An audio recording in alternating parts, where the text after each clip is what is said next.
Hello बच्चों, आप सभी का स्वागत है हमारे चैनल एनसीईआरटी ट्यूटोरियल में।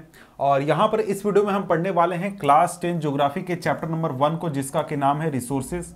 और इस चैप्टर में हमें पढ़ना है रिसोर्सेज के बारे में कि आखिर रिसोर्सेज होते क्या हैं, कितने टाइप्स के होते हैं, डिफरेंट टाइप ऑफ रिसोर्सेज को पढ़ेंगे, रिसोर्स कंजर्वेशन पढ़ेंगे और भी बहुत सारी हम चीज़ें पढ़ेंगे। अब देखिए, रिसोर्सेज के बारे में आप तो पहली बार पढ़ नहीं रहे हैं, क्योंकि आपने क्लास 8 में जो ज्योग्राफी का चैप्टर नंबर 1 पढ़ा था, बिल्कुल वही चैप्टर आपको यहाँ पर फिर से पढ़ना है। थोड़े बहुत चेंजेस हैं यहाँ पर, नहीं तो लगभग वही चैप्टर है। आपको वहाँ पर भी रिसोर्सेज पढ़ाया गया था, यहाँ पर भी रिसोर्सेज और डिफरेंट टाइप्स पढ़ाए जा रहे हैं। लगभग चीज़ें वही हैं, लेकिन आइए फिर से हम पढ़ते हैं और क्या चीज़ें यहाँ पर इस चैप्टर में कही जा रही है, इस चीज़ को देख लेते हैं। तो सबसे पहले हम देखते हैं कि जो रिसोर्स है उसका डिफिनेशन यहाँ पर दिया गया है। डिफिनेशन क्या है? डिफिनेशन बहुत ही सिंपल है। रिसोर्स बहुत ही बेसिक चीज़ है कि रिसोर्स क्या होता है। तो रिसोर्स के बारे में यहां पर कहा जा रहा है, everything in our environment which can be used to satisfy our needs. ये बेसिक डेफिनेशन है, लेकिन इसके साथ कुछ कंडीशन जोड़ा गया है। कंडीशन क्या है? Provided it is technologically accessible, economically feasible and culturally acceptable. यानी कि कोई भी चीज हमारे इन्वायरमेंट में, हमारे दुनिया में, जिसको कि हम अपने जरूरत को पूरा करने के लिए इस्तेमाल कर सकते हैं, वो हमारे लिए एक रिसोर्स है। लेकिन उसके साथ कंडीशन क्या है? किस कंडीशन पर वो एक रिसोर्स कहलाएगा?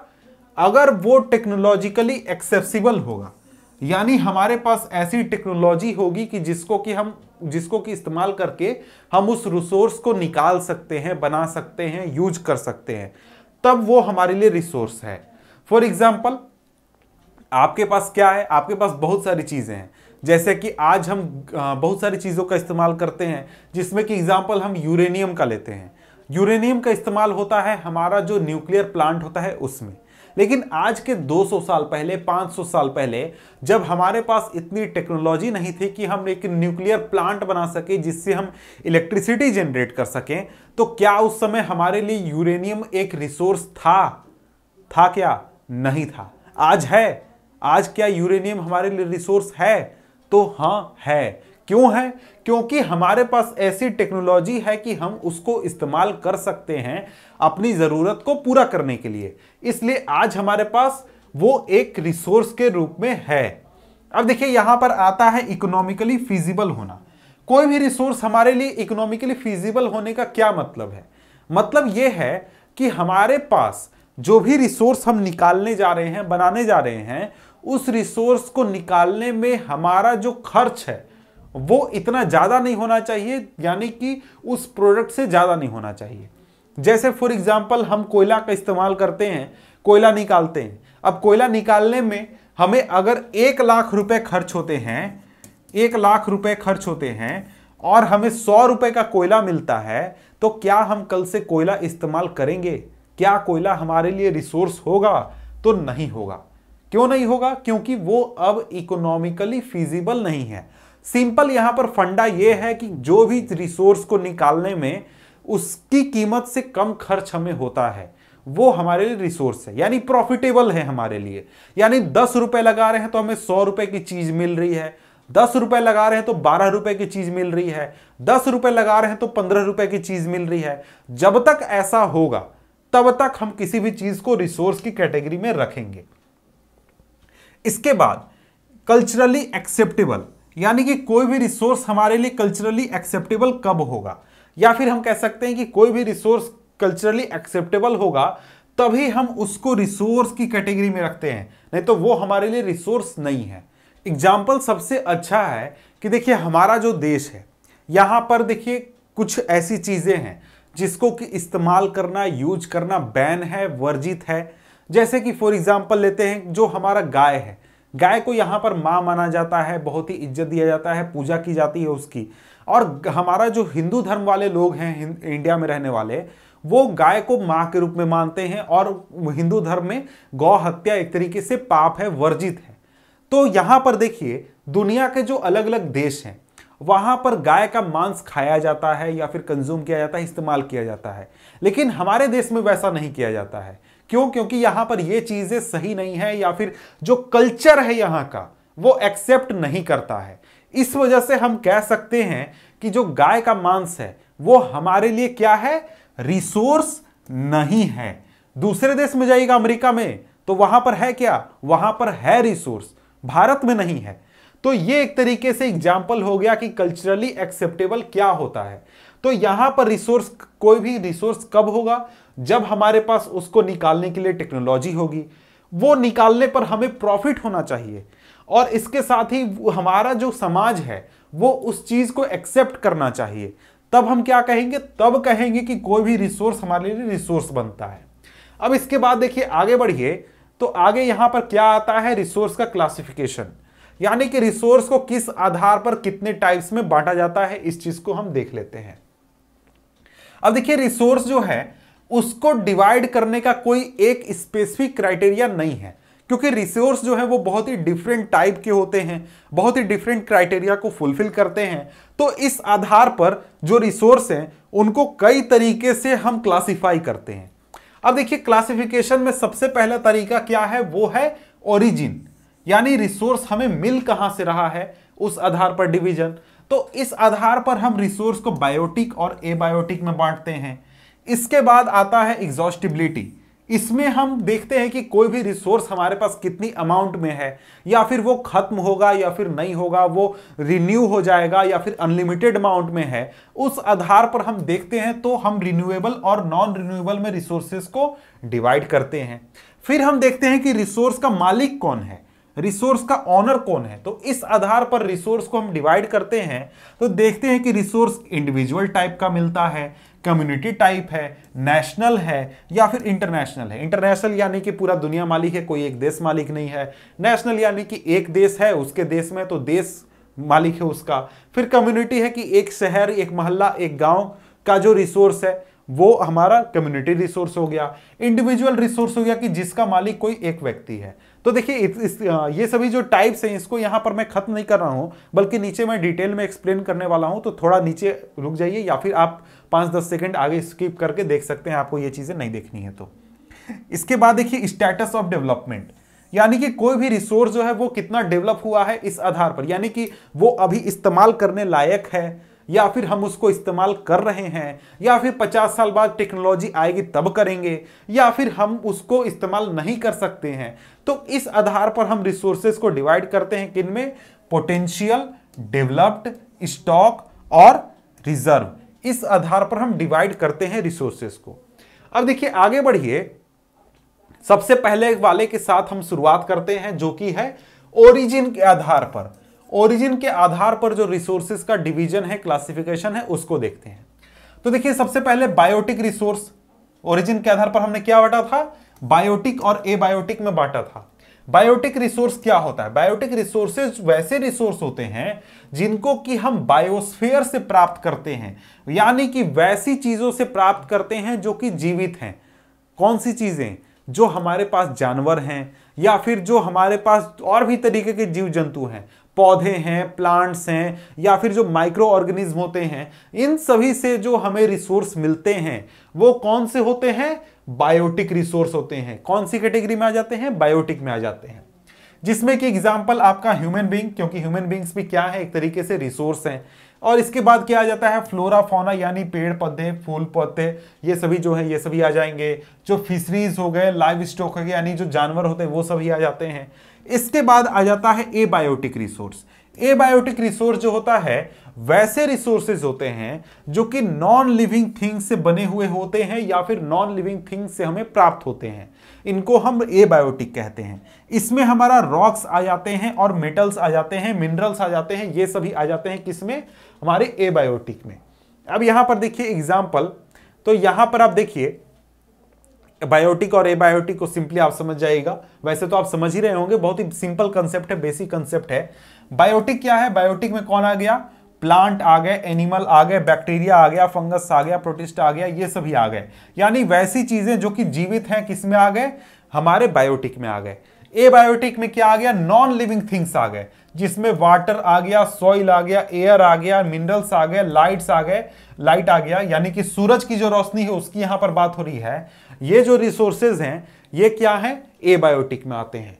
ये हमारे यहां पर ये टॉपिक सिंपल खत्म हो गया। एबायोटिक और बायोटिक। इसके बाद देखते हैं हम एग्जॉस्टिबिलिटी के आधार पर रिसोर्सेज का डिवीजन। तो यहां पर हमने अभी देखा था रिन्यूएबल और नॉन रिन्यूएबल के में हम क्लासिफाई करते हैं रिसोर्सेज को एग्जॉस्टिबिलिटी के आधार पर, यानी कि रिसोर्स हमारा खत्म होगा या फिर अनलिमिटेड अमाउंट में है। तो देखिए वैसे रिसोर्सेज जो कि एक लिमिटेड अमाउंट में बहुत ही जल्दी से रिन्यू हो सकते हैं या फिर रिप्रोड्यूस हो सकते हैं या फिर आसानी से वो रिप्लेनिश हो सकते हैं, रिन्यू हो सकते हैं, तो वो कौन सी कैटेगरी में आ जाएंगे? वो हमारे रिन्यूएबल रिसोर्सेस कहलाएंगे। फॉर एग्जाम्पल सोलर और विंड एनर्जी जो होता है वो हमारा एक तरीके से रिन्यूएबल रिसोर्स होता है। वाटर या फिर फॉरेस्ट, वाइल्ड लाइफ, ये सभी क्या आ जाते हैं?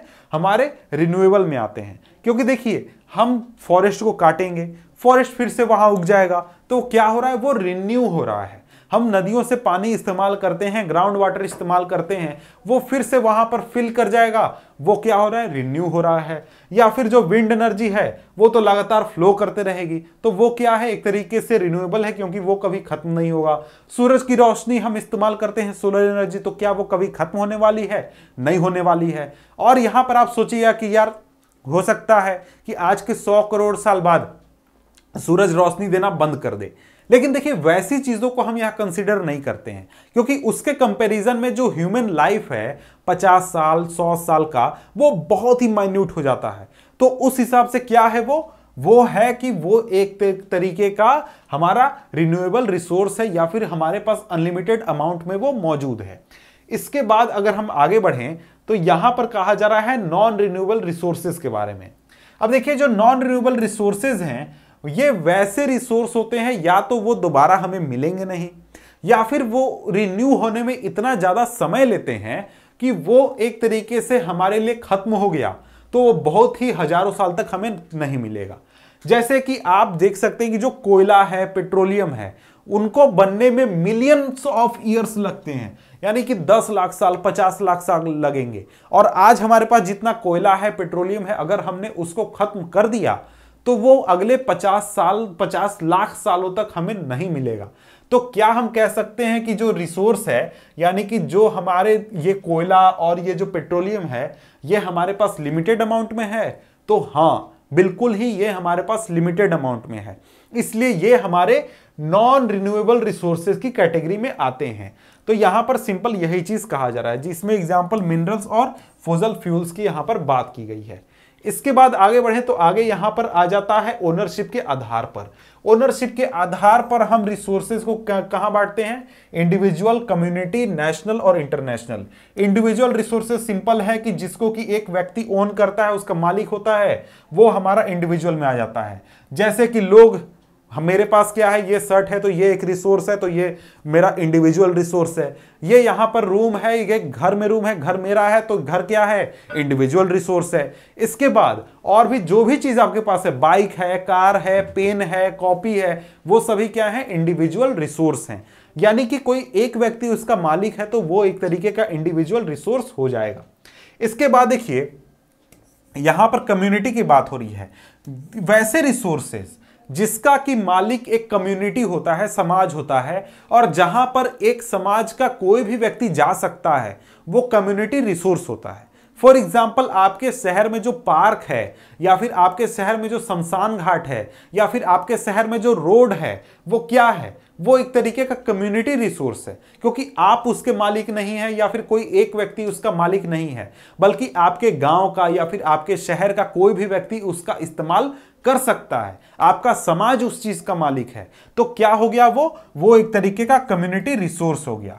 सिंपल यहां पर यह है grazing ground, burial ground, public park, picnic spot, play ground, ये सभी हमारे क्या हो गए? कम्युनिटी रिसोर्स में आ गए। इसके बाद आता है नेशनल रिसोर्स। अब देखिए नेशनल रिसोर्स भी बिल्कुल सिंपल है। सिंपल क्या है कि इसमें ये वैसे रिसोर्सेज होते हैं जिसका कि मालिक कोई एक देश होता है। देश जब मालिक होगा क्या होगा? वो नेशनल रिसोर्स हो जाएगा। जैसे कि जितने भी हमारे देश में मिनरल्स मौजूद हैं, वाटर रिसोर्सेज मौजूद हैं, फॉरेस्ट है, वाइल्ड लाइफ है, लैंड है हमारे देश के अंदर, उसका मालिक कौन है? उसका मालिक है हमारा देश। तो वो सभी रिसोर्सेज क्या है? वो एक तरीके से हमारे देश का नेचुरल, मेरा मतलब है हमारे देश का नेशनल रिसोर्स है। अब देखिए, आप बोलिएगा कि अभी तो मैंने जमीन की बात की कि प्राइवेटली ओन की जाती है, लेकिन आप प्राइवेट मालिक हैं तो वो देश में ही ना है, तो वो देश का प्रॉपर्टी हुआ ना। तो बिल्कुल उसी तरीके से हमारे देश में जितनी भी जमीन है, जितना भी मिनरल है, कोयला है, सोना है, खदान है, कुछ भी है, उसका मालिक कौन है? हमारा देश है। वाटर, नदियां हैं, तालाब हैं, उन सभी को कंट्रोल कौन करता है? देश करता है, देश मालिक है। फॉरेस्ट को कौन कंट्रोल करता है? आप तो मालिक है नहीं, देश मालिक है, देश मैनेज करता है। इसके साथ ही हमारे देश की जो समुद्री सीमा है, वहां से 22 नॉटिकल माइल की दूरी तक, यानी कि 22.25 किलोमीटर तक जो दूरी है, वो एक तरीके से मैंने अभी 22 बोल दिया, वहां 12 नॉटिकल माइल होगा, 22.25 किलोमीटर। हमारी समुद्री सीमा से 22 किलोमीटर की दूरी तक जो इलाका होगा, वहां पर जो भी चीज होगी वो हमारे देश का सीमा में होगा, और मेरा मतलब है कि वहां तक हमारा सीमा माना जाएगा, और वहां तक जितना भी वाटर होगा या फिर रिसोर्स होगा वो हमारे देश का होगा। उसके बाहर जो होगा वो चला जाएगा कहां पर? इंटरनेशनल रिसोर्सेज की कैटेगरी में। अब देखिए, इंटरनेशनल रिसोर्सेज क्या होते हैं, इनको हम देख लेते हैं। अब देखिए, इंटरनेशनल रिसोर्सेज वैसे रिसोर्सेज होते हैं जिनको कि इंटरनेशनल इंस्टीट्यूशन द्वारा मैनेज किया जाता है। जैसे कि वैसे ओशियन में मिलने वाले रिसोर्सेज जो कि किसी भी देश के 200 नॉटिकल माइल के एक्सक्लूसिव इकोनॉमिक जोन के बाहर हैं, और वहां से बाहर हैं, और कोई भी एक देश उस पर दावा नहीं कर सकता है, वैसे जो रिसोर्सेज होंगे वो इंटरनेशनल रिसोर्सेज कहलाएंगे। यानी कि कोई भी देश के कंट्रोल में नहीं है, कोई भी देश का वहां पर प्रभाव नहीं है, तो वहां पर क्या होगा? वो रिसोर्सेज इंटरनेशनल रिसोर्सेज कहलाएंगे। और यहां पर कोई भी देश जाकर इन रिसोर्सेज को बिना इंटरनेशनल इंस्टीट्यूशन या फिर बिना इंटरनेशनल संस्था की परमिशन के उसको इस्तेमाल नहीं कर सकता है, यूज नहीं कर सकता है। तो ये हमारे होते हैं इंटरनेशनल रिसोर्सेज। अब इसके बाद आता है डेवलपमेंट के आधार पर जो रिसोर्सेज है उनका क्लासिफिकेशन। डेवलपमेंट के आधार पर रिसोर्सेज को पोटेंशियल, डेवलप्ड, स्टॉक और रिजर्व में हम डिवाइड करते हैं। पोटेंशियल रिसोर्स क्या होते हैं? ये वैसे रिसोर्सेज होते हैं जिनको कि एक इलाके में पाया जाता है, लेकिन उनको यूटिलाइज अभी तक नहीं किया गया है, उनको अभी तक इस्तेमाल नहीं किया गया है। फॉर एग्जाम्पल, जो राजस्थान, गुजरात, यहां पर पोटेंशियल क्या है? विंड और सोलर एनर्जी का है, लेकिन वहां पर इनको सही तरीके से डेवलप नहीं किया गया है, तो क्या है वो? वहां पर एक तरीके का पोटेंशियल रिसोर्स है। इसके बाद आता है डेवलप्ड रिसोर्स। डेवलप्ड रिसोर्स वैसे रिसोर्स होते हैं जिनके बारे में सर्वे कर लिया गया है, उनकी क्वालिटी, क्वांटिटी के बारे में सर्वे कर लिया गया है, और पता लगा लिया गया है कि हाँ, यहां पर रिसोर्स है, कितनी अमाउंट में है, कितनी क्वांटिटी में है, कितनी क्वालिटी का है, ये सभी पता चल गया है, और ये तय कर लिया गया है कि वहां पर उसको इस्तेमाल किया जाएगा। और लेकिन यहां पर यह प्रॉब्लम आता है कि वहां पर अगर टेक्नोलॉजी हमारे पास है या नहीं है। टेक्नोलॉजी अगर है तो हम उसका दोहन करेंगे, और नहीं है तो दोहन नहीं करेंगे। इसके साथ यहां पर फिजिबिलिटी की भी बात आती है कि वो हमारे लिए इकोनॉमिकली फिजिबल है या फिर नहीं है। इन चीजों के आधार पर फिर इस रिसोर्स का दोहन किया जाएगा, निकाला जाएगा, इस्तेमाल किया जाएगा। ये होता है डेवलप्ड रिसोर्स। इसके बाद अगर हम आगे बढ़ें, यहां पर कहा जा रहा है materials in the environment which have the potential to satisfy human needs, but human beings do not have the appropriate technology to access these are called stock। यानी कि देखिए, वैसे रिसोर्सेज जिनके पास ये चांस तो है कि देखिए ह्यूमन नीड्स को वो पूरा कर सकते हैं, हमें जरूरत, हमें पता है कि ये जो चीज है ना, इसको हम इस्तेमाल करेंगे ना तो हमारी जरूरत पूरी हो जाएगी, लेकिन हमारे पास ऐसी कोई टेक्नोलॉजी नहीं है कि हम उसका इस्तेमाल कर सकें। तो हम क्या कहेंगे? हम क्या करेंगे कि हम उसको स्टॉक कैटेगरी में रखेंगे। क्यों रखेंगे? क्योंकि हमारे पास टेक्नोलॉजी वैसी नहीं है कि हम उसको इस्तेमाल कर सकते हैं, और जिस दिन टेक्नोलॉजी आ जाएगी उस दिन हम उसका इस्तेमाल करेंगे। तो ये हो गया हमारा स्टॉक, ये एक तरीके का रिसोर्स का कैटेगरी है। जैसे कि एग्जाम्पल में यहां पर दिया गया है कि हाइड्रोजन को इस्तेमाल कर सकते हैं हम सोर्स ऑफ एनर्जी के लिए, लेकिन वहां पर हमारे पास टेक्नोलॉजी नहीं है, इसलिए हम उसको इस्तेमाल नहीं कर रहे हैं। इसके बाद आता है रिजर्व। अब रिजर्व क्या है? ये एक तरीके से स्टॉक की कैटेगरी में ही आता है, लेकिन उसका सबसेट है, और यहां पर कह सकते हैं कि ये एक तरीके से रिजर्व वैसी रिसोर्सेज की कैटेगरी है जहां पर हमारे पास जो अभी टेक्नोलॉजिकल एडवांसमेंट मौजूद है या फिर टेक्नोलॉजी मौजूद है, उसके जरिए हम उसको निकाल सकते हैं, लेकिन उसका यूज अभी तक शुरू नहीं हुआ है, अभी तक शुरू नहीं हुआ है। और ये एक तरीके से इनको बचा कर रखा गया है कि हम आगे की जरूरत को पूरा करें, यानी फ्यूचर रिक्वायरमेंट के लिए रखा गया है। जैसे कि डैम में जो वाटर हम जमा करके रखते हैं, वो क्या अभी तुरंत इस्तेमाल करने के लिए रखते हैं? नहीं, कि आगे जब जरूरत होगी 1 साल बाद, 2 साल बाद, 4 साल बाद, या फिर कभी सूखा आ गया गर्मी के दिनों में, तो उस कंडीशन में यूज करने के लिए हम डैम में वाटर रखते हैं। या फिर फॉरेस्ट है, ये एक तरीके से रिजर्व होता है जिसको कि बाद में हम इस्तेमाल करने के लिए रखते हैं। जैसे कि फॉरेस्ट में हमेशा कहा जाता है कि देखिए जो फॉरेस्ट है उसको फ्यूचर जनरेशन के लिए बचाना चाहिए, जंगलों की कटाई नहीं होनी चाहिए। क्यों नहीं होनी चाहिए? ताकि आगे हम उसको इस्तेमाल कर सके या फिर आगे के जनरेशन के लिए वो हमारा काम आएगा। इसके बाद आते हैं नेक्स्ट टॉपिक पर, जो कि है डेवलपमेंट ऑफ रिसोर्सेज। अब देखिए यहां पर शुरू से यह विश्वास किया गया है ह्यूमंस द्वारा कि जितने भी रिसोर्सेज हम अपने आसपास देख रहे हैं, जितने भी रिसोर्सेज हैं, वो एक तरीके से नेचर द्वारा हमें फ्री गिफ्ट मिले हैं। तो जितना इस्तेमाल करना है करो, जो करना है करो, कोई इसका माई बाप नहीं है, जैसे इस्तेमाल करना है करो, कोई प्रॉब्लम नहीं है। लेकिन इस तरीके के विचार की वजह से जो ह्यूमन बीइंग्स हैं, इन्होंने रिसोर्सेज को इतनी बुरी तरीके से यूज किया है और इतना एकदम दोहन उसका किया है बहुत ज्यादा, जिसकी वजह से हमें बहुत ज्यादा मेजर प्रॉब्लम्स देखने को मिल रही हैं। और वो हमारे लिए या फिर हमारी पूरी दुनिया के लिए बहुत ज्यादा प्रॉब्लम है। अब इससे हो क्या रहा है? इससे हो रहा है कि जो रिसोर्सेज हैं उसका काफी ज्यादा डिप्लीशन हो रहा है। जो रिसोर्स हमारे पास पहले बहुत ही मात्रा में अवेलेबल था, वो अब काफी कम क्वांटिटी में मौजूद है। जो क्वालिटी हमारे पास पहले थी, वो अब क्वालिटी नहीं है। और इसकी वजह से ये हो रहा है कि जो दुनिया में लोग हैं, उनके बीच में कन्फ्लिक्ट हो रहा है रिसोर्सेज के लिए, क्योंकि सभी लोगों को रिसोर्सेज चाहिए, सभी लोगों को रिसोर्सेज की जरूरत है। ये एक तरीके से प्रॉब्लम है। इसके बाद क्या है? Accumulation of resources in few hands. तो देखिए यहां पर सिंपली इसका कहने का मतलब यह है कि कुछ जो पावरफुल लोग हैं वो रिसोर्सेज को बहुत ज्यादा दोहन करते हैं या फिर उसको अपने लिए चाहते हैं, अपने फायदे के लिए। तो उस चीज की वजह से जो पावरफुल लोग हैं उनके पास तो रिसोर्सेज बहुत ज्यादा हो जा रही हैं, लेकिन वैसे लोग जो कि पावरफुल नहीं है तो उनके पास रिसोर्सेज काफी कम रह रही हैं और बहुत ज्यादा कंफ्लिक्ट है या फिर बहुत ज्यादा लोगों में परेशानी है। और बहुत ज्यादा स्तर पर जो रिसोर्सेज हैं उनका इस्तेमाल करने की वजह से हमें बहुत ज्यादा इकोलॉजिकल क्राइसिस भी देखने को मिल रहा है, जैसे कि ग्लोबल वार्मिंग है, ओजोन लेयर डिप्लीशन है, एनवायरमेंटल पॉल्यूशन है, या फिर लैंड डिग्रेडेशन। क्योंकि हम देख रहे हैं क्या हो रहा है, कोयला को निकाला जा रहा है, कोयला जलाकर क्या किया जा रहा है, इलेक्ट्रिसिटी प्रोड्यूस किया जा रहा है, उससे बहुत ज्यादा धुआं निकल रहा है, एनवायरमेंटल पॉल्यूशन हो रहा है, ओजोन लेयर डिप्लीशन हो रहा है, गाड़ियां चल रही हैं, गाड़ियों में क्या यूज हो रहा है, पेट्रोलियम यूज हो रहा है, तो उससे भी हम क्या कर रहे हैं, दोहन भी कर रहे हैं, लेकिन जो हमारा एनवायरमेंट है उसको पोल्यूट भी कर रहे हैं, बहुत ज्यादा प्रॉब्लम है। तो देखिए ये सभी प्रॉब्लम्स की वजह से हमें यह समझना चाहिए कि देखिए एक सस्टेन्ड क्वालिटी ऑफ लाइफ के लिए, यानी कि एक अच्छी क्वालिटी लाइफ को मेंटेन करने के लिए और पूरी दुनिया में ग्लोबल पीस रखने के लिए क्या करना चाहिए? हमें रिसोर्सेज का इक्विटेबल और रीजनेबल रैशनेबल डिस्ट्रीब्यूशन करना चाहिए कि सभी लोगों को जितनी अमाउंट में रिसोर्सेज है उतना मिले, जितना जरूरत है उतना मिले।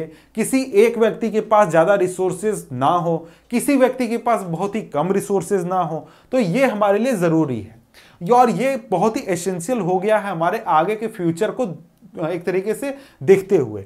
अब देखिए यहां पर रिसोर्सेज को सही तरीके से यूज करने के लिए, सोच समझकर यूज करने के लिए हमें सस्टेनेबल डेवलपमेंट की ओर जाना होगा, यानी कि सस्टेनेबल डेवलपमेंट या फिर सस्टेनेबल इकोनॉमिक डेवलपमेंट की ओर जाना होगा। अब ये सस्टेनेबल इकोनॉमिक डेवलपमेंट क्या होता है, इसको हम देख लेते हैं, इसका डेफिनेशन देख लेते हैं। तो sustainable economic development means development should take place without damaging the environment and development in the present should not compromise with the needs of future generation। इसका क्या मतलब हुआ? इसका मतलब हुआ कि देखिए जो हमारा विकास है, हमारा डेवलपमेंट है, वो तो होना चाहिए, लेकिन वो इस तरीके से होना चाहिए कि हमारे इन्वायरमेंट को डैमेज ना पहुंचे, हमारा इन्वायरमेंट सेफ रहे। इसके साथ साथ डेवलपमेंट हमें इस तरीके से करना चाहिए कि हम आज की जरूरत अपनी तो पूरी करें, लेकिन आज के बाद जो फ्यूचर जनरेशन आने वाली है उनकी जरूरत को पूरा करने के लिए हम रिसोर्सेज बचा कर रखें या फिर छोड़ दें।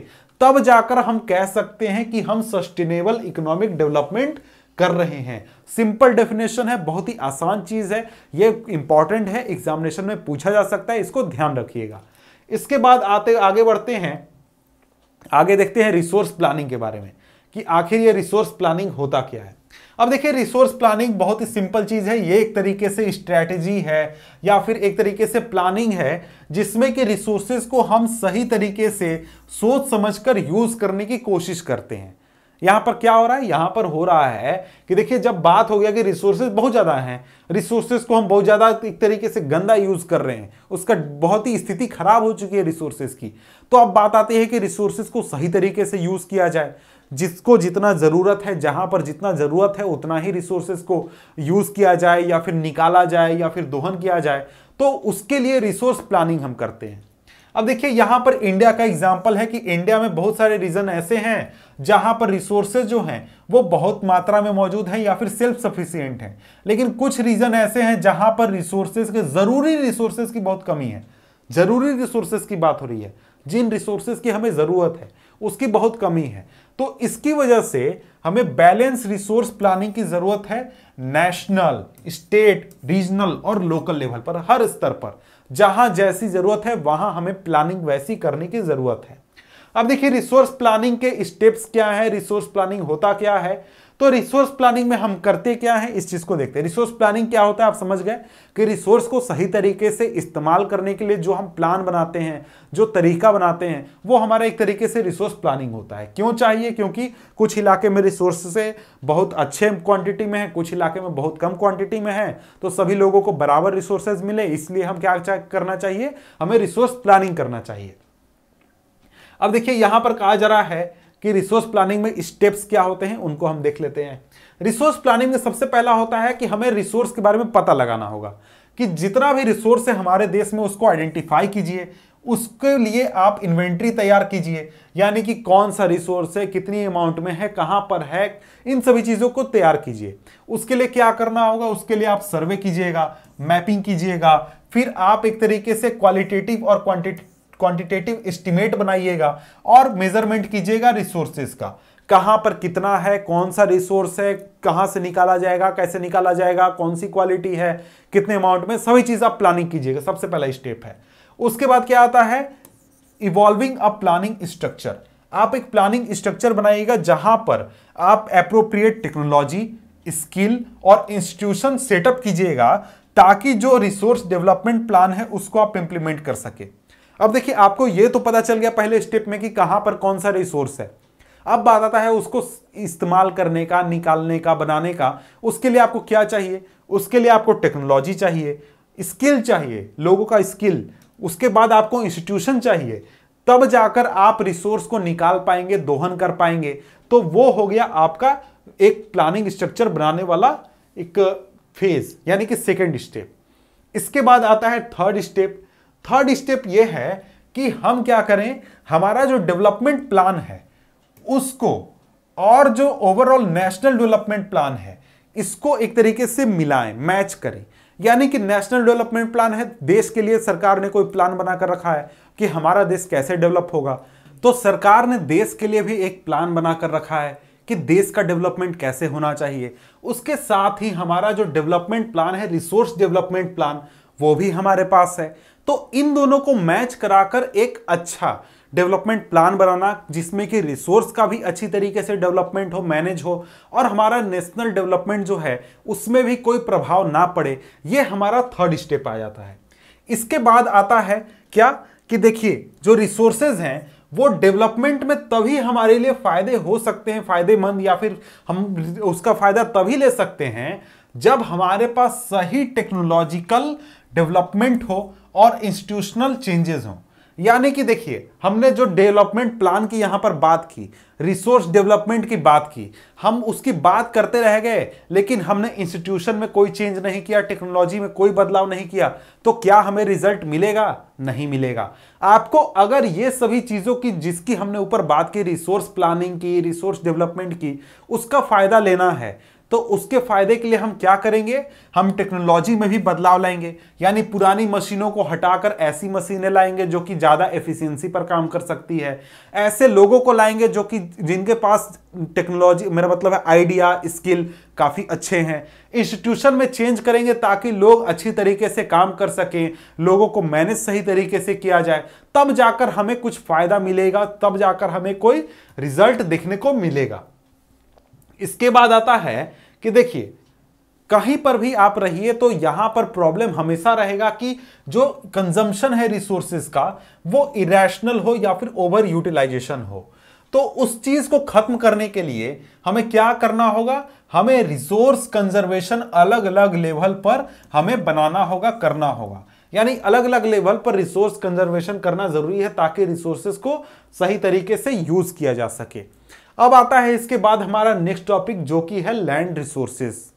अब हमारे लिए लैंड भी एक तरीके से बहुत ही इंपॉर्टेंट रिसोर्स है, क्योंकि हमारे अर्थ के ऊपर जितने भी हमारी एक्टिविटी हो रही है या फिर जो भी हम कर रहे हैं वो लैंड के ऊपर होता है। अगर लैंड नहीं है तो हमारे लिए कुछ भी नहीं है, हम कुछ भी नहीं कर सकते हैं। जैसे कि हमारा जो नेचुरल वेजिटेशन है वो भी लैंड के ऊपर है, वाइल्ड लाइफ लैंड के ऊपर, ह्यूमन लाइफ लैंड के ऊपर, इकोनॉमिक एक्टिविटीज लैंड के ऊपर, ट्रांसपोर्टेशन, कम्युनिकेशन, सभी चीजें हम एक्टिविटीज कहां करते हैं? लैंड के ऊपर करते हैं।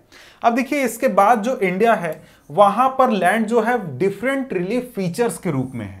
यानी कि लैंड ऐसा नहीं है कि कोई समतल भूमि की यहां पर बात हो रही है। यहां पर इंडिया में जितनी भी जमीन है, चाहे वो पहाड़ के रूप में हो या फिर प्लेटू के रूप में हो या फिर आइलैंड के रूप में हो, सभी की बात यहां पर लैंड के रूप में हो रही है। तो यहां पर अब देखते हैं कि जो हमारे पास जमीन है, हमारे पास जो लैंड है, वो किस रूप में, कितनी क्वांटिटी में मौजूद है। तो भारत का जो टोटल एरिया है, इंडिया का टोटल एरिया है, उसमें से 43% क्या है? प्लेन्स है, यानी प्लेन रीजन है। इसके अलावा माउंटेन्स के रूप में हमारा 30% है। इसके बाद 27% हमारा प्लेटू रीजन है।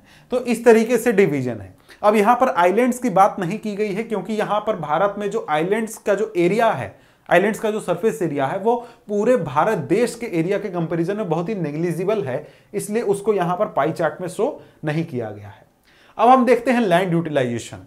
अब देखिए, लैंड यूटिलाइजेशन होता क्या? लैंड यूटिलाइजेशन होता है कि जमीन को हम डिफरेंट टाइप ऑफ, डिफरेंट तरीके से, डिफरेंट फंक्शन के लिए यूज करते हैं, तो वो हमारा लैंड यूटिलाइजेशन कहलाता है। अब लैंड यूटिलाइजेशन जो है वो डिफरेंट तरीके से है हमारे देश में, या फिर हम कह सकते हैं कि हम अलग अलग चीजों के लिए जमीन को इस्तेमाल करते हैं। उसमें सबसे पहला तो है फॉरेस्ट, यानी कि जंगल, जहां पर जिस जमीन के ऊपर है वो हमारा फॉरेस्ट के लिए यूज हो रहा है।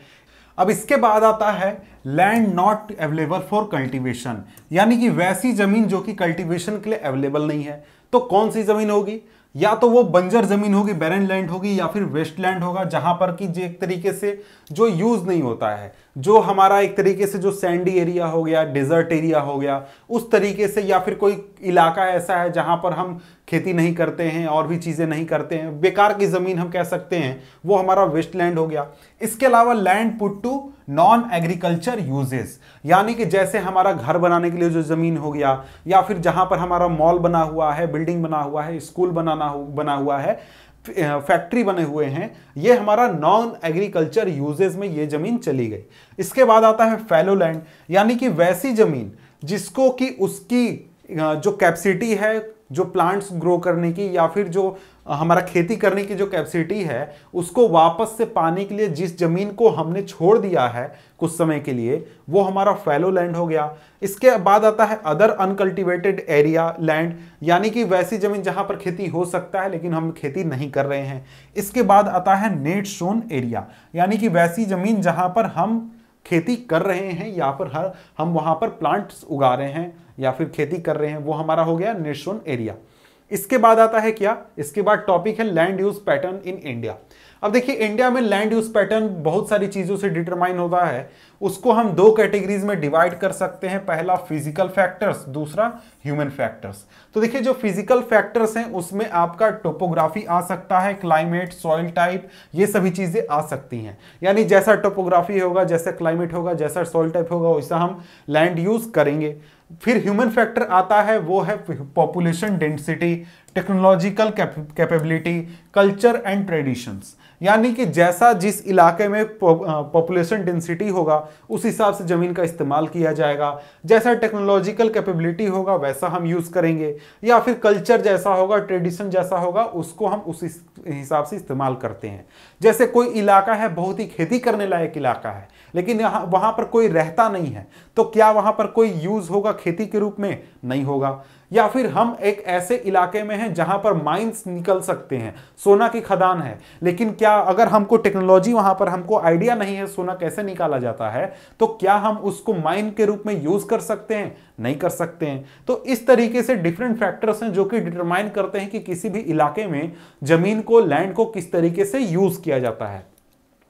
अब देखिए यहां पर नीचे जो डाटा है ये एक तरीके से शो कर रहा है कि किस हमारे देश में जो जमीन है, जो लैंड है, उसका यूटिलाइजेशन कैसे हो रहा है। तो यहां पर जो ग्रीन है ये आपका शो करता है नेट सोन एरिया, ये एक तरीके से नेट सोन एरिया को शो कर रहा है। इसके बाद फॉरेस्ट यहां पर दिखाया जा रहा है, और भी डिफरेंट टाइप है, ये आपके बुक में चार्ट है, इसको आप देख लीजिए, आप एक तरीके से इसको समझ जाएंगे, इसमें ज्यादा कुछ समझने वाला है नहीं।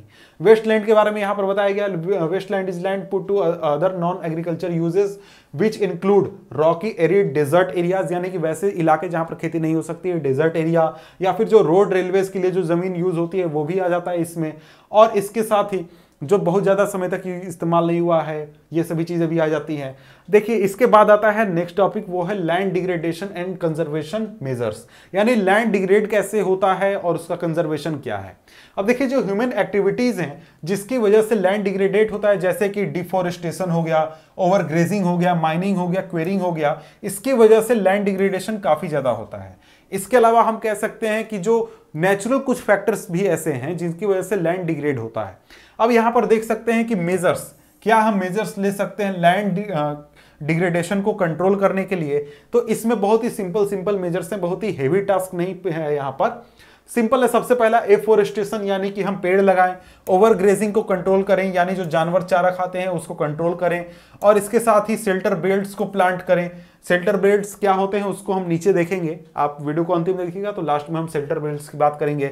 या फिर सैंड ड्यून्स को हम स्टेबलाइज करें थॉर्नी बुशेस को लगाकर। इसके साथ ही हम वेस्टलैंड का प्रॉपर मैनेजमेंट करें ताकि वो एक तरीके से सही यूज हो उनका। माइनिंग एक्टिविटीज को हम कंट्रोल करें, या फिर जो हमारा इंडस्ट्रियल जो प्रोडक्ट्स निकल रहे हैं या फिर जो गंदगी निकल रही है, फ्लुएंट्स निकल रहे हैं, उनको हम प्रोसेस करके या फिर उनका सही तरीके से डिस्चार्ज करें, डिस्पोजल सही तरीके से करें, या फिर प्रॉपर ट्रीटमेंट के बाद उनको हम बाहर निकाले छोड़ें।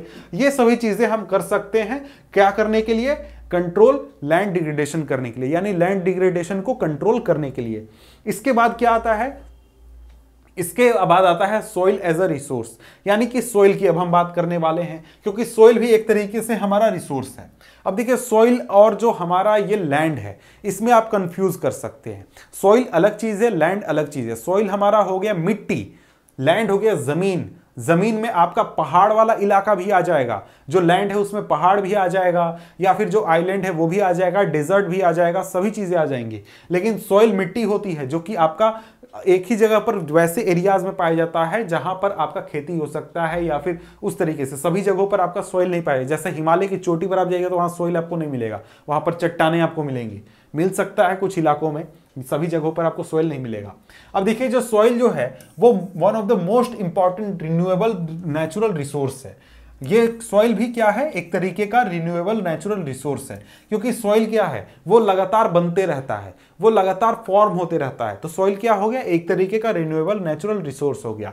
अब देखिए सॉइल हमारे लिए इंपॉर्टेंट क्यों है? क्योंकि इसकी वजह से प्लांट ग्रोथ होता है, और इसके साथ ही different type of living organism है उनको सपोर्ट ये करता है। और इसके साथ ही सॉइल है तभी तो हम प्लांट्स उगाते हैं, जानवर वहां पर जिंदा रहते हैं, जो कि हमारे लिए इंपॉर्टेंट है। वो प्लांट्स होंगे तभी हमारा भोजन बनेगा, हम खाना खाएंगे, सभी चीजें रहेंगे। लेकिन हमको सॉइल के बारे में ये जानना चाहिए कि ये बहुत ही स्लो बनता है।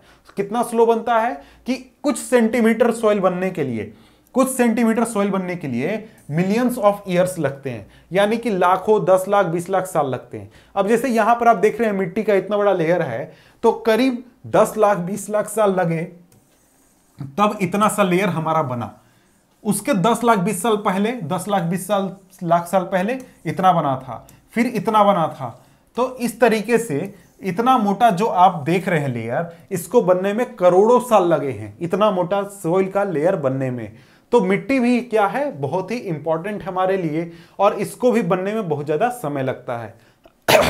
अब देखिए यहां पर बहुत सारी चीजें हैं जो कि हमारा सॉइल के फॉर्मेशन को प्रभावित करती हैं। जैसे कि हमारा पेरेंट रॉक हो गया, वो प्रभावित करता है, यानी कि कैसा वहां पर चट्टान था, बेडरॉक कैसा था, क्लाइमेट कैसा था, वेजिटेशन कैसा था, और वहां पर डिफरेंट फॉर्म ऑफ लाइट्स वहां पर कैसे थे और कितना समय लगा है। ये सभी चीजें डिटरमाइन करती हैं कि सॉइल का फॉर्मेशन कितनी तेजी से होता है और किस तरीके का सॉइल किसी भी इलाके में बनता है।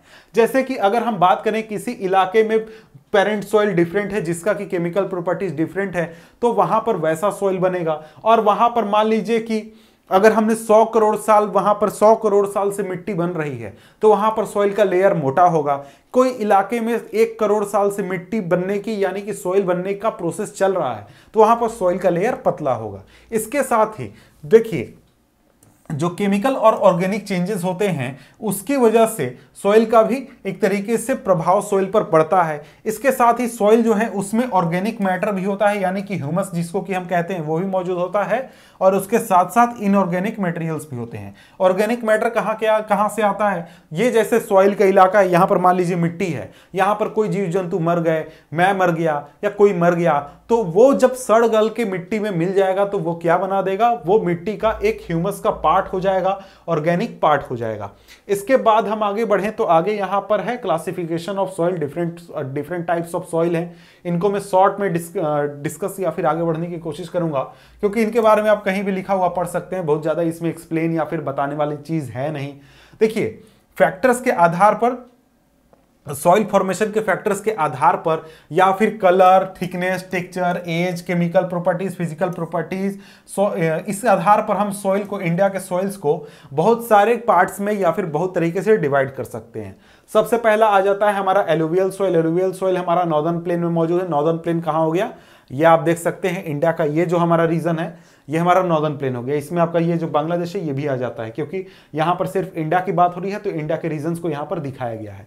इसके बाद अगर हम आगे बढ़ें तो आगे यहाँ पर हम देख सकते हैं कि जो एलुवियल सॉइल है वो हमारा जो हमारा नॉर्दर्न रीजन है उसमें 3 पार्ट्स हैं, 3 रिवर सिस्टम के पार्ट्स हैं, इंडस, गंगा, ब्रह्मपुत्र। ये आपको उतना जानने की जरूरत नहीं है। इसके बाद ये राजस्थान, गुजरात, ईस्टर्न कोस्ट, इन सभी रीजन में भी पाया जाता है। इसके साथ साथ महानदी के डेल्टा, गोदावरी, कृष्णा, कावेरी के डेल्टा में भी पाया जाता है। और एज के आधार पर जो एलुवियल सॉइल है उसको 4 पार्ट्स में, मेरा मतलब है सॉरी 2 पार्ट्स में हम डिवाइड कर सकते हैं, ओल्ड एलुवियल और न्यू एलुवियल, बांगर और खादर। जो बांगर होता है उसके पास ज्यादा कंकड़ मॉलिक्यूल होता है, जिसको कि जो कंकड़ मॉलिक्यूल होता है जो कि खादर से ज्यादा होता है। और इसके साथ ही जो न्यू एलुवियल होता है, यानी कि जो खादर होता है, इसमें ज्यादा फाइन पार्टिकल्स होते हैं और ये ज्यादा फर्टाइल होता है, और ये हमारा एक तरीके से बांगर होता है।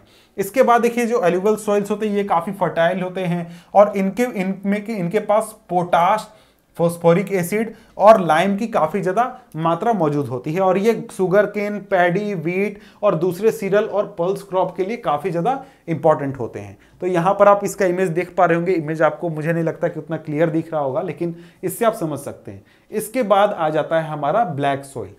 अब देखिए जो ब्लैक सॉइल है, ये सॉइल ब्लैक होता है कलर में, इसीलिए इसका नाम ब्लैक सॉइल पड़ा, और इसको हम रेगुलर सॉइल के नाम से भी जानते हैं। इसके साथ साथ ये जो सॉइल होता है ये कॉटन उगाने के लिए भी काफी ज्यादा यूज होता है, इस वजह से इसको ब्लैक कॉटन सॉइल भी बोला जाता है। और ये जो सॉइल है ये हमारा डेक्कन ट्रैप रीजन में पाया जाता है, यानी जो बसाल्ट रीजन है वहां पर पाया जाता है, और इसके साथ ही जो डेक्कन प्लेटू का नॉर्थ वेस्ट रीजन है वहां पर ये पाया जाता है, और ये लावा फ्लोज से बना हुआ है। अब ये सभी चीजें सिंपली आपको दिखा देता हूं। तो यहां पर देखिए, यहां पर अगर आप देखें तो आप देख सकते हैं कि यहां पर हमारा ब्लैक सॉइल यहां पर दिखाया गया। ब्लैक सॉइल, ये जो हमारा पूरा रीजन है ये आप देख सकते हैं, ये हमारा ब्लैक सॉइल है। आपके बुक में भी होगा, बुक में भी देख सकते हैं, ये हमारा ब्लैक सॉइल है। अब देखिए ये ब्लैक सॉइल है, यहां पर कहां पर इंडिया में मौजूद है आप समझ गए, इस रीजन में मौजूद है। इसके बाद अगर हम आगे बढ़ें तो आगे यहां पर ये सॉइल हमारा महाराष्ट्र, सौराष्ट्र, मालवा, मध्य प्रदेश, छत्तीसगढ़ इन सभी रीजन में पाया जाता है। इसमें एक्सट्रीमली फाइन पार्टिकल होते हैं, क्ले मटेरियल होता है जिसको जो कि मॉइस्चर काफी ज्यादा होल्ड करते हैं। ब्लैक सॉइल में ये काफी ज्यादा calcium carbonate, magnesium, potash, lime इनमें मौजूद होता है। ये काफी स्टिकी होता है जब ये भींगा हुआ होता है, और इसके साथ साथ ये एक तरीके से इनमें काम करना काफी मुश्किल होता है। इसके बाद रेड एंड येलो सॉइल होता है। ये जो सॉइल है ये सॉइल डेवलप होता है जो हमारा डेक्कन प्लेटू है उसके ईस्टर्न और सदर्न पार्ट में, जहां पर क्रिस्टलाइन इग्नेस रॉक्स होते हैं उसके ऊपर ये डेवलप होता है, जहां पर लो रेनफॉल होता है। और इस सॉइल में रेड कलर आता है क्योंकि इसमें आयरन जो है क्रिस्टलाइन और मेटामॉर्फिक रॉक्स में मिल जाता है, डिफ्यूज कर जाता है उसकी वजह से, और येलो कलर इसका हो जाता है जब ये हाइड्रेटेड फॉर्म में आता है। इसको हम छत्तीसगढ़ में, उड़ीसा में, या फिर जो गंगा प्लेन के जो मिडिल या फिर सदर्न पार्ट्स हैं वहां पर हम पा सकते हैं, और वेस्टर्न घाट के पिडमॉन्ट पार्ट्स में भी पा सकते हैं। इसके बाद आता है लेटरोइड सॉइल। लेटरोइड सॉइल जो है वो ट्रॉपिकल और सब ट्रॉपिकल क्लाइमेट के बीच में डेवलप करता है, और जहां पर की वेट और ड्राई अल्टरनेट सीजन रहे इस रीजन में ये डेवलप करता है। इसके बाद ये जो सॉइल है ये इसमें काफी लीचिंग देखने को मिलता है क्योंकि यहाँ पर काफी रेन होती है। इसके साथ ही जो लेटरोइड सॉइल होता है ये एसिडिक नेचर का होता है और जनरली डिफिशिएंट होता है प्लांट न्यूट्रिएंट में, यानी यहाँ पर प्लांट न्यूट्रिएंट काफी कम होता है। और ये जो सॉइल है इसको पाया जाता है मोस्टली सदर्न स्टेट में, वेस्टर्न घाट में, महाराष्ट्र के वेस्टर्न घाट रीजन में, और इसके साथ ही जो वेस्ट बंगाल और नॉर्थ ईस्ट रीजन है वहां पर भी कुछ इलाकों में पाया जाता है।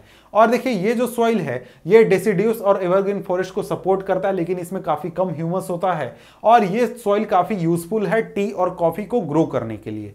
तो यहां पर इसका भी इमेज है, आप देख सकते हैं। इसके बाद है हमारा एरिड सॉइल। एरिड सॉइल जो होता है वो हमारा रेड कलर में होता है, रेड या फिर ब्राउन में होता है, और ये जो सॉइल होता है ये जनरली सैंडी नेचर का होता है और सेलाइन होता है नेचर में, और एरिड सॉइल में ह्यूमस और मॉइस्चर काफी कम होता है। इसके बाद देखिए हमारा फॉरेस्ट सॉइल है। फॉरेस्ट सॉइल आपका जनरली पाया जाता है हिली और माउंटेनियस एरिया में। ये जो सॉइल होता है ये लोमी होता है और सिल्टी होता है वैली साइड के रीजन में, और कोर्स ग्रेन होता है अपर स्लोप के ऊपर, यानी पहाड़ के ऊपरी इलाके में जाइएगा तो वहां पर कोर्स ग्रेन्स मिलेंगे, और आपका जो वैली साइड है, वैली का किनारा है, वहां पर आपको लोमी और सिल्टी सॉइल आपको देखने को मिलेगा। और यहाँ पर इसका फीचर अलग अलग इलाके में अलग अलग होता है, कहीं पर डिफरेंट फीचर होगा, दूसरे इलाके में फीचर डिफरेंट होगा। इसके बाद देखिए यहाँ पर आप देख सकते हैं कि अलग अलग सॉइल कहां पर कौन सा सॉइल पाया जाता है, तो ये तो आपके बुक में भी, ये भी सिंपली देख सकते हैं। ये सभी चीजें सिंपली याद करने वाली हैं और इसमें कुछ ऐसा हैवी है नहीं।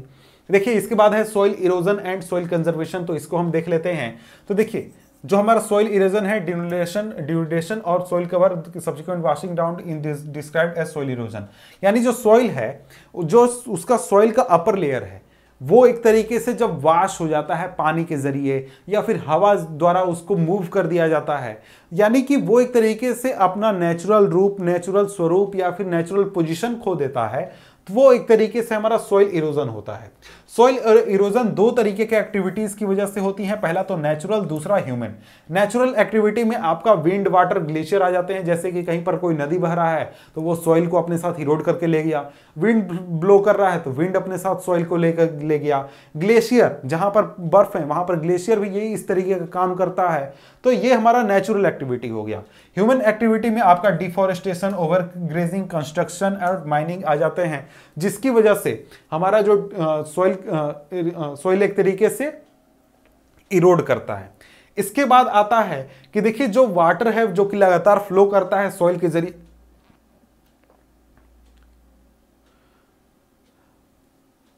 जो वाटर है वो लगातार फ्लो करता है सॉइल के जरिए और उसमें वो गलीज बनाता है। अब गलीज क्या होते हैं, यहां पर देखिए ये जो आपका स्ट्रक्चर है, ऐसा स्ट्रक्चर आपने कई बार देखा होगा, ये आपका होता है गलीज। तो ये एक तरीके से अच्छे नहीं होते हैं और जो लैंड है वो एक तरीके से अनफिट हो जाता है कल्टीवेशन के लिए, और इसी वजह से इसको हम बैड लैंड भी कहने लगते हैं। इसके बाद देखिए जब वाटर फ्लो करता है सीट के रूप में एक बड़े एरिया के ऊपर और स्लोप के ऊपर और टॉप सॉइल को वाश कर देता है, यानी कि टॉप लेयर जो सॉइल का है उसको अपने साथ ले जाता है फ्लो कराकर, तो उसको हम कहते हैं सीट इरोजन। और विंड जब ब्लो करके सॉइल का जो फ्लैट या फिर स्लोपिंग किसी भी स्लोपिंग लैंड पर या फिर फ्लैट पर सॉइल को लूज करा देता है, सॉइल को हटा देता है, इरोड करा देता है, तो उसको हम विंड इरोजन कहते हैं। इसके बाद है सॉइल कंजर्वेशन के डिफरेंट वेज। तो इसमें देखिए कंटूर प्लाविंग हम कर सकते हैं, टेरेस कल्टीवेशन कर सकते हैं, इसके बाद आगे बढ़े तो स्ट्रिप क्रॉपिंग कर सकते हैं और शेल्टर बेल्ट्स लगा सकते हैं। इन सभी को हम देख लेते हैं। अब देखिए यहां पर क्या है, यहां पर सबसे पहला हमारा टेरेस फार्मिंग। टेरेस फार्मिंग क्या होता है कि सीढ़ीदार खेती, यानी कि यहां पर ऐसे स्लोप है तो स्लोप में हम खेती ना करके क्या करेंगे, ऐसे बना देंगे, ऐसे इस तरीके से, और इस तरीके से हम खेती करेंगे, सीढ़ीदार खेती करेंगे। यह हमारा टेरेस फार्मिंग हो गया। इसके बाद देखिए स्ट्रिप हमारा आता है, हमारा क्या था, हमारा कॉन्टूर प्लाविंग था। कॉन्टूर प्लाविंग क्या होता है, कॉन्टूर प्लाविंग होता है कि देखिए कोई स्लोप है, वाटर फ्लो किस तरफ करेगा, वाटर फ्लो इस तरफ करेगा, क्योंकि यहां पर स्लोप है, ये ऊंचा प्लेस है, ये नीचा प्लेस है, वाटर इस तरफ फ्लो करेगा। तो हम इस तरफ से अपना खेती वाला पैटर्न नहीं बनाएंगे, बल्कि हम क्या करेंगे, बल्कि हम अपना पैटर्न इस तरीके से बनाएंगे, जैसा कि इमेज में आप देख सकते हैं कि जो वाटर है वो हमारा डायरेक्टली फ्लो करके नीचे ना जाए। इसके बाद आगे बढ़ें तो यहां पर आप देख सकते हैं कि ये जो हमारा इलाका है, यहां पर शेल्टर बेल्ट लगाए गए हैं। शेल्टर बेल्ट क्या है कि यहां पर देखिए हमारा ये खेती का जमीन है, इस खेती के जमीन के चारों ओर पेड़ लगा दिए गए हैं बड़े बड़े, जो कि एक तरीके से विंड इरोजन को रोकते हैं। इसकी वजह से क्या होगा कि हमारा विंड इरोजन इस इलाके में कभी नहीं होगा लेकिन काफी उसका रेट कम हो जाएगा। जो विंड है उसको ये कंट्रोल करने की ताकत रखते हैं। इसके बाद हमारा स्ट्रिप क्रॉपिंग क्या होता है, स्ट्रिप क्रॉपिंग में हम क्या करते हैं, इस तरीके से खेती करते हैं, अलग अलग क्रॉप को स्ट्रिप में लगाकर खेती करते हैं। यह भी एक तरीके से हमारे लिए फायदेमंद होता है, सॉइल कंजर्वेशन में काम करता है। तो इस तरीके से हमारा ये जो चैप्टर है ये हमारा खत्म होता है, और आपसे मिलते हैं हम नेक्स्ट वीडियो में नेक्स्ट चैप्टर के साथ। तब तक के लिए गुड बाय।